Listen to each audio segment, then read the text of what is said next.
Hey, listeners, and welcome to It's a Profitable Life. Nicole here with Cadence Business Academy, and Ronit had a conversation that absolutely blew me away that I can't wait to share with you today. She sat down with Anna Manukyan, and they were talking about something nobody in the industry wants to admit to you.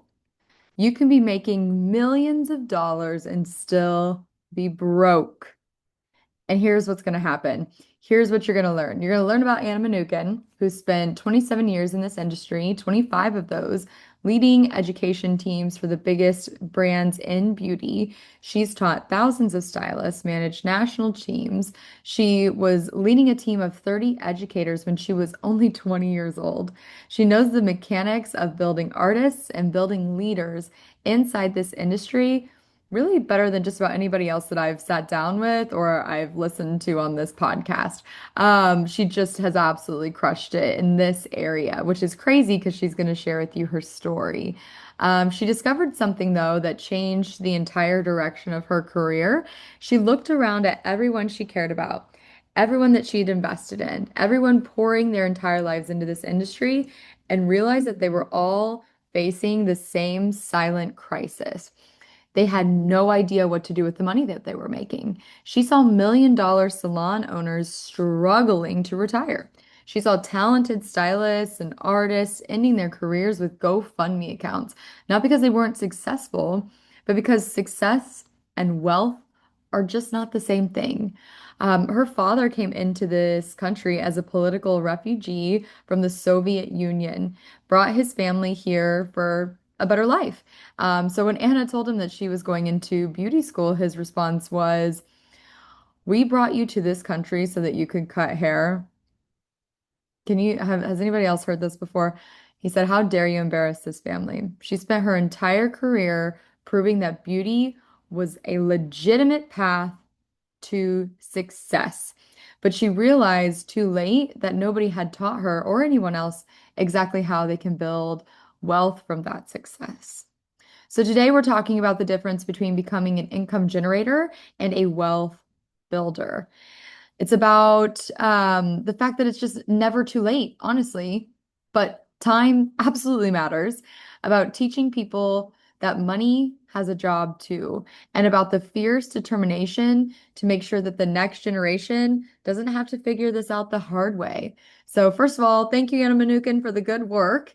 And really, it's just an educational gap in the industry. She's going to tell us that's simply it. So don't forget to invest in your education and be sure to like and subscribe because this podcast is going to drop so many nuggets for you. Welcome, Anna Manukyan. We're in the same industry. Tell me what. Making sure that the guest is handled. That's the cost of entry. Before we go into your next career, this is really great. Do you see any difference between generations and decades?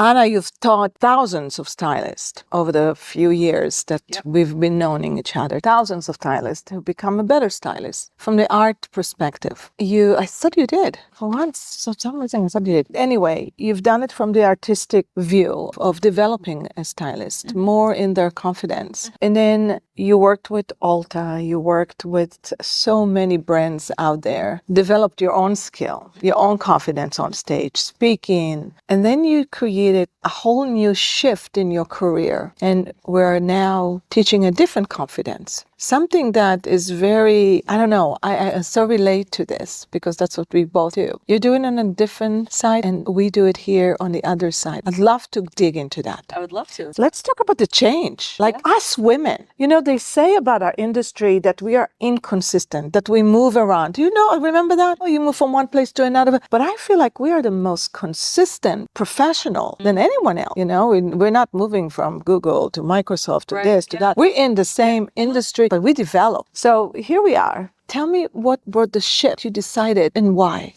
This episode is sponsored by Salon Cadence, the only global advisory network helping salon and spa and med spa CEOs scale to 7 and 8 figures without a burnout. This is not a do-it-yourself program. This is do it with you and for you. From profit-first system to team-run leadership.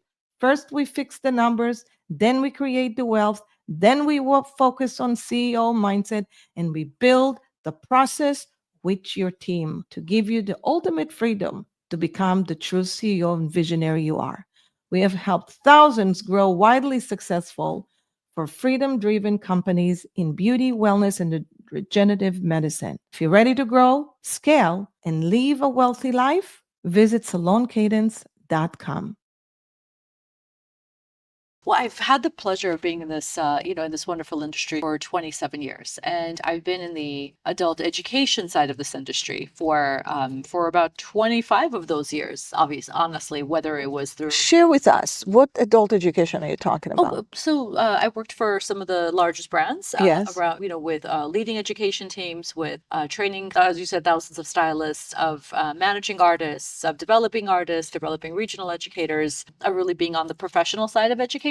Yeah. And a big part of that is, is training trainers and teaching people how to connect, as well as working, of course, directly with stylists and salon owners. You worked on the communication part, the education part. Of course. So I actually started my career on the professional side of things as an educator myself. So Okay. getting my license and assisting and doing hair for a little bit, I was fortunate enough to have an opportunity to become an educator for a large brand, and very quickly fell in love with the connection and the inspiration, the gratification that teaching provides. And so I was able to really start my career very early on the corporate side of things, and really working with a lot of artists, of leading teams, of developing teams. So basically, you were in charge of training the educator and how to train the consumer. Yes. And how to train artists. Yes. To become better. Yeah. At what they're doing. Yeah. Yeah. I spent many years of my career doing that. I spent a lot of years of my career working on the business development side of things, and really looking at how to leverage the resources that so many of our wonderful brands have to Yes. offer, and Yeah. really making that into a profitable business behind the chair. Oftentimes the skill set is the technical skill set of coloring, of cutting, of making sure that the guest is handled. That's the cost of entry. We have to be technically savvy. But what about the human connection piece? What about the marketing yourself, branding yourself, really being able to showcase your expertise for career longevity was always really important to me. Before we go into your next career, this is really great. Do you see any difference between generations and decades? A lot of people say, I hear that a lot from older professionals, that this is a whole different generation. This is a tough generation. I don't know how old are you, but I think I'm older. I'm 45. Okay, I'm going to be 60 this year. As a matter of fact, next month. Now, one of the most important things that you can invest in and not do it yourself, I highly recommend mysalonbooks.com. Salon owners that are tired of never knowing if you're actually profitable, or where your money is going, on what your money is doing for you or against you. The team at My Salon Books takes the stress off your plate. They are specialized in salon booking, providing real-time insight and financial clarity so you can focus on what you do best, running a thriving salon. Here at Salon Cadence, we recommend mysalonbooks.com. It is the only bookkeeping management that utilizes the profit first the right way. So go to mysalonbooks.com to learn more and get free evaluation of your own books. And I'm thinking to myself, I've heard that forever. Every time, and I hear my parents saying, oh, you guys are a different generation. And now I'm saying that, oh, you're a different generation. So I feel like maybe it's not so different. Maybe it's kind of the same, but things change around us. Things change around us. I mean, at the core, people don't change. At the core of who human beings are, certain behaviors, people, that is always consistent generation to generation. And you're right. Every generation says, oh, they're so different, because it's a lack of connection a lot of times. I think what is different from when you and I were starting in this industry is there was an expectation of building grit. There was an expectation of assisting. There was an expectation of hardship. Okay. And it was an expectation of upskilling. Yes. In a way that required dedication. And slower time. Yeah. I think with social media and, our algorithms and different learning and AI now, what that's allowed the world to do is everything becomes so much more available, so much quicker. Our attention span, how long it takes from shorter.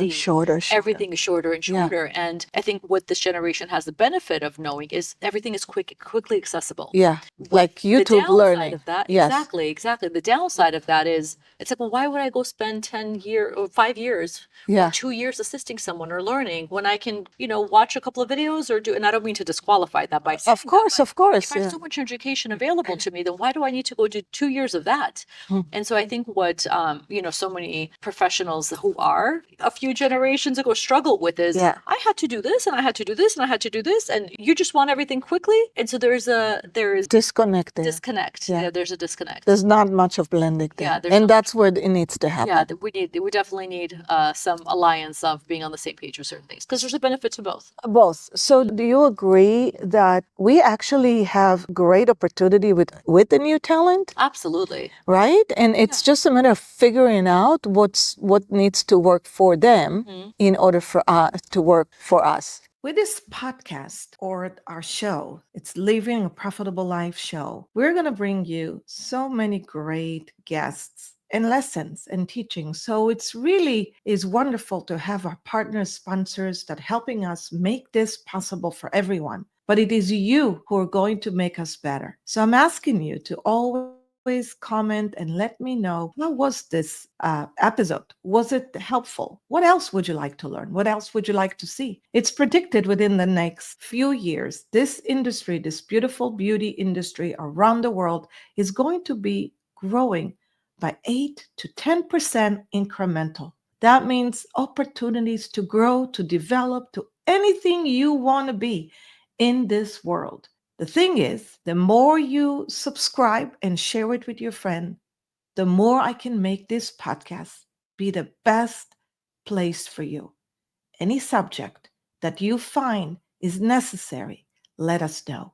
So please subscribe and help us get to at least 1,000 downloads. Once we get there, we'll celebrate.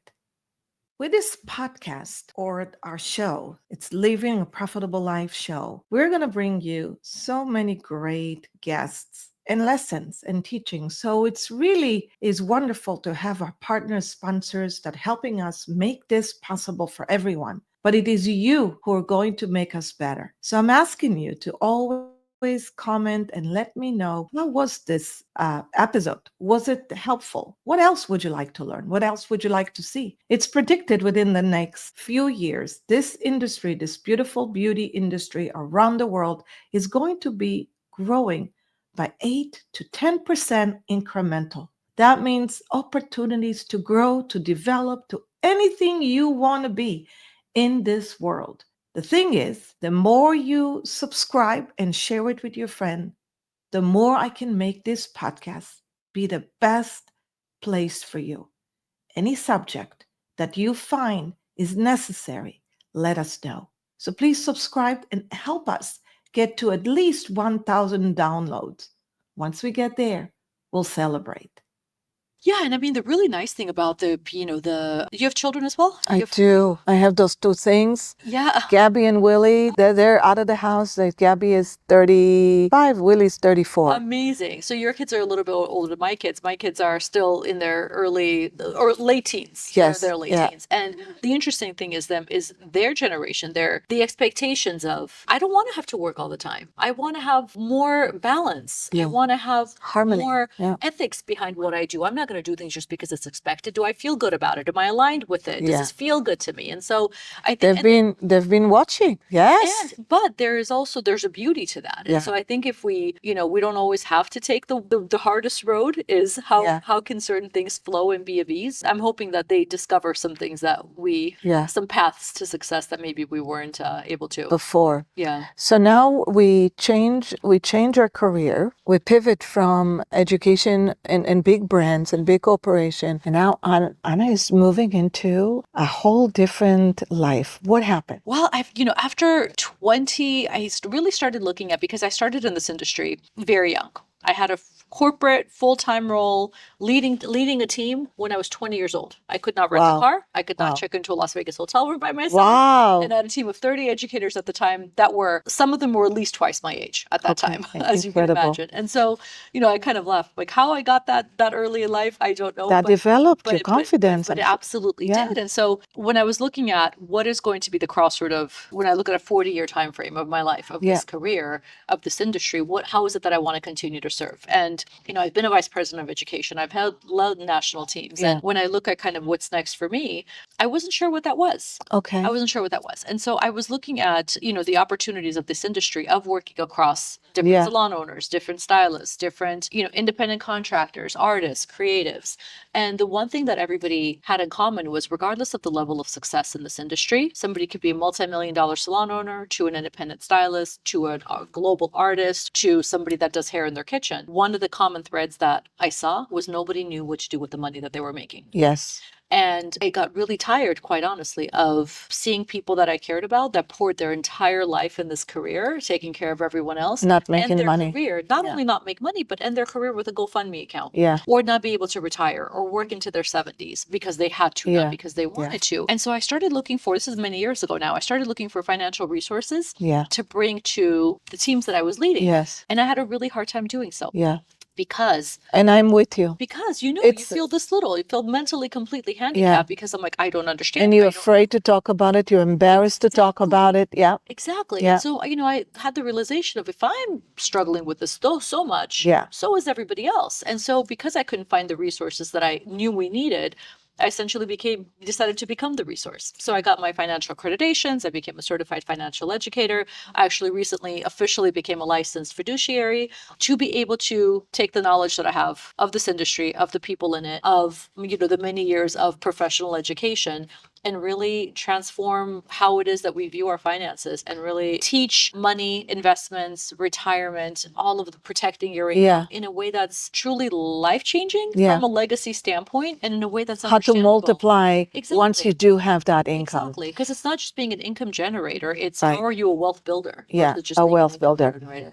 This episode is sponsored by Forest Salon Software, the all-in-one solution designed to help salon, spa, med spa owners really deliver with confidence and really design and drive their company to success. Forest isn't just a booking system. It is your machine that will help you grow your company with smart marketing and real-time reporting, staff performance tracking, and world-class support. And I mean world-class support, because I wouldn't even recommend Forest if they didn't have a world-class support. Now, so whether you're scaling to 7 figures or streamline your operation or need to fix things and tighten things up, Forest can help you make smarter decisions and deliver the luxury experience that your clients and your members really need. If you're ready for software that is all in and grows with you and support you for a truly team-run company, just visit forest.com and discover why thousands of salons trust Forest. And mention Salon Cadence and you'll get the perk. I'm all about that. So I love that, by the way. You saw a problem and you say, this is where I'm going to help. But there's many problems, but you chose that. I think speaks to you on that. What is it? I mean, I came, to this country when I was 9 years old. I'm an immigrant myself. We came here as political refugees when the Soviet Union was falling apart. And the conversations at the dinner table with my family was, we have $20 for 2 weeks. How do we make that last? Yes. They were not about investments, generational wealth, investing. Well, nobody was talking about that. Nobody was talking about that. And so for me, I saw how hard my dad was working. I saw what it took to make it in this country, and then entering this industry and looking at, I think you may have we've talked about this. I've told the story of when I went to beauty school and I told my parents that I was going to beauty school. My dad's response was, "We brought you to this country so you can cut hair. How dare you embarrass the family?" Yeah. And for me, it was very much a let me show you how successful a career in beauty can be. But with maintaining that success long term, there was always a very clear of no, but we need to know what to do with the money that we're making. And so because,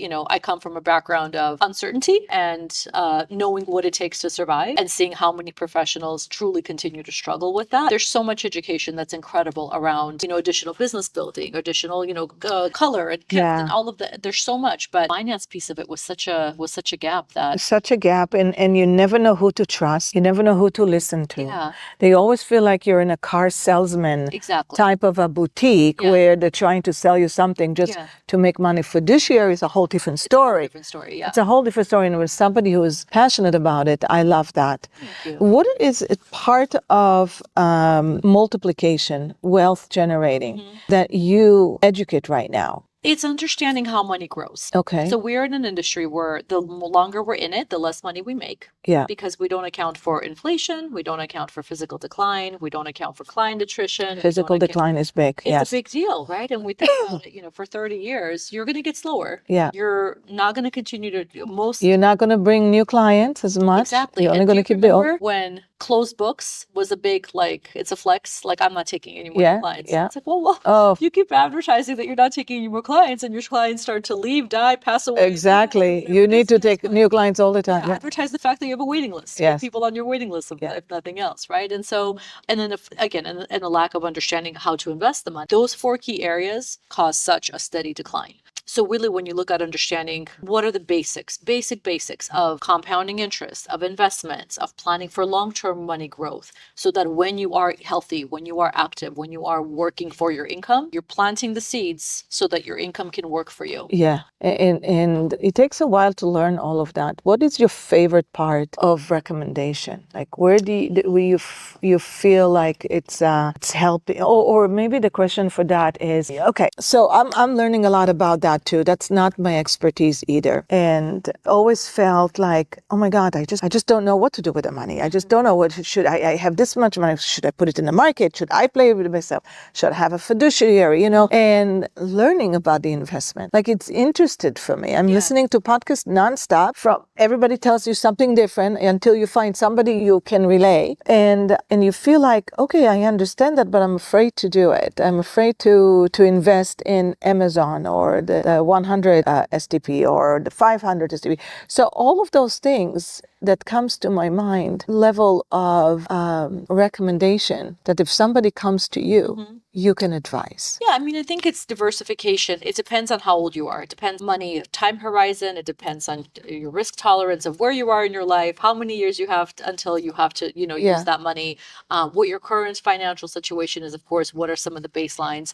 I think the number one challenge is that people wait too long. Yes. People wait way too long. And so it would be me. Yes. And that's the thing, that fear keeps us, like if you had $1,000, Yeah. Use this example. If you had $1,000 in 20 years ago, yeah. If you kept that money in the bank, you would have the value of that money would have been only $604 today. Yeah. So money in the bank, and that's what most people you're losing money. You're literally losing money. Yeah. If you invested that money into the S&P 500, which is S&P 500 is basically kind of the best snapshot of the U.S. economy. It's the 500 companies, the Fortune 500, and it gives you a lot of diversification. That $1,000 with nothing else would have been 7,800, roughly 7,800. Yeah. Or if you were like, everyone's buying Apple phones. Everyone's Apple lines are thing. Let me just put this $1,000 and invest it to Apple. That amount would have been about $118,000. Today, yeah. In today, just by doing $1,000, right? That's one time. And so it's hard to know who's the next big Apple, who's the next big, NVIDIA, who are those big next companies.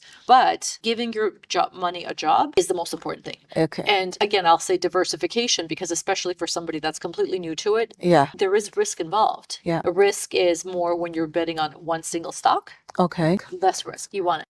This episode is sponsored by Vish, the smartest color management system for profitable salons. Vish tracks your color usage, reduces waste, and helps you charge accurately for all color services, so you can protect your profit and grow with confidence. You know that we are all about profit and how we live a profitable life by design. You can definitely make it so easily, and I've seen it, the actual results on the P&L. Vish makes it happen. Now join thousands of salons using Vish to scale smarter. Head to getvish.com and see the difference for yourself. Yeah. So now, when you work now with your with stylists now, artists now, professional, what do they go through in order to get the most out of your knowledge? And there's a couple of different ways I work. I'm very fortunate to work with some really fantastic brands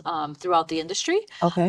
And then I have a full Wealth Academy. I have a full Beautiful Wealth Academy. I have a full education platform, long form content that's like completely A to Z, everything you need to know, like to really create your full financial foundation foundation. That's through the Beautiful Wealth Academy. They can book a one-on-one and really do like a discovery session around what their needs are, because finance is so personal. Yes. And my biggest goal is for people to be able to have the power to make decisions that are best for them. Because, with a lot of finance professionals, to your point, you feel like you're being sold. You feel like, okay, you're trying to, what's the risk here? And for me, it's giving people the understanding of what do you need to ask? What are the baselines that you need to know?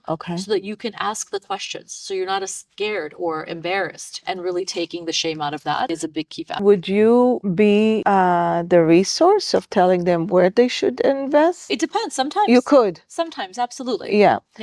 But more than anything, educating what they don't know, what they need to know, where they are and where they're stuck and what needs to change. And do you refer them to investors, or? Sometimes. Again, everyone's needs are a little bit different. And so some people are like, if it's somebody that's completely brand new and starting out and they don't, they haven't even opened their brokerage account, it doesn't make sense for them to go talk to an investor, because they're going to be paying more for that advice than their portfolio, not allows necessarily, but what their portfolio justifies. Because a lot of advisors are on a commission basis of a portfolio standpoint. So it really depends of, where someone is in their journey. So right now, if somebody came to you and said, the market has been crazy, it's so high, but people are saying it's going to go down, or I have this much money, I don't know what to do with.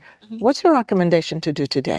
Relevant for today's world. Is still, it is so volatile right now. There has to be an amount that, if you're looking at from a long-term growth standpoint, intention is very important. So do you need that money in 20 years time? Are you looking to invest for retirement, or are you looking to, invest something for 2 years so you can buy a house? What's the intention? And then there's a plan curated from that. Because if you're coming in and you're saying, okay, I'm going to need to use this money in 20 years time, I'm planning for retirement, I'm planning for, for a time when I'm no longer making money this way, everything's a little bit on sale right now. You're not going to, if the only time you're losing money is when you're selling it, when you're selling your investment. Because if you are investing right now, exactly. But if even if you have $1,000 in something, and it's you look at the market and it's like, oh my goodness, it went down to 700. Don't worry about it. Don't worry about it. It's going to come back up. It's going to come back up. And when you have time on your side, you're actually able to get a lot more assets that'll give you long-term growth. So we talked about, you said to yourself, you saw that there's a lot of these owners, doesn't matter how much they're making, they can make $3 million salons or $1 million salons of 500, and they have to work until the golden age. What would you do with them? Time is not on their side. Well, I mean, there's a different plan. So there's different investment products. And how much they're having. So it's not too late. It's never too late. I mean, sometimes it's almost too late. But late is better than never. Because when you start talking investing, when we say time is money, we think, it's charging for our time. And that's one side of it. But the other side of it is, the longer you let your money grow, the more money you're going to have, the more it's going to grow for you. So starting earlier with a smaller amount is much better than waiting until you're older. With a bigger amount. With a bigger amount. Every single time. Anna, this was such a pleasure. Thank you so much. It was a pleasure. I am so excited. Can we keep talking about this? Yes, please. Because we have so much to do. Yes, we do. I love it. Yeah, thank you. Thank you. Thank you for having me.